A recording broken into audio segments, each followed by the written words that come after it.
আমাদের যারা এবারে অফিসিয়াল পরীক্ষা দিল এবং যারা পুরনো অফিসিয়াল ছিল প্রত্যেকে আজকে তাদেরও প্র্যাকটিসের জন্য এখানে ডাকা হয়েছে, তারাও অফিসিয়ালিটি প্র্যাকটিস করছে।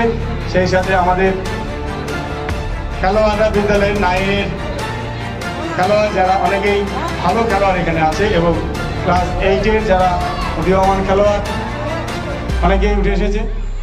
পূজা, সঙ্গীতা, দেখা যাক বর্ণালী কি করে।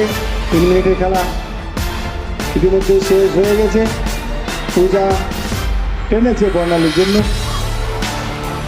বর্ণালী খুব ভালো রানার, যে কোনো মুহূর্তে যে কোনো টিমকে সে হারিয়ে দেওয়ার মতন ক্ষমতা রাখে। একাই 4 মিনিট 5 মিনিট হ্যান্ড টাইম দেওয়ার মতো সে ক্ষমতা রাখে। অনেকবার স্কুল টিমকে সে জিতিয়েছে এবং বর্ণালীর রানিংয়ে কিন্তু 9-এর চেজিং কিন্তু অনেকটাই এখন গতি হারিয়ে ফেলছে তার রানিং দেখে। দেখা যাক, দেখতে দেখতে 4 মিনিট কিন্তু হয়ে গেল। রেখা টুডু নাকি এটা রেখা আউট করেছে স্বস্তিকাকে। স্বস্তিকা কিন্তু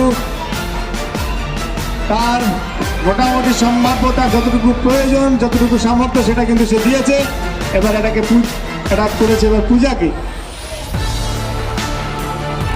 দেখা যাক পূজা কি করে।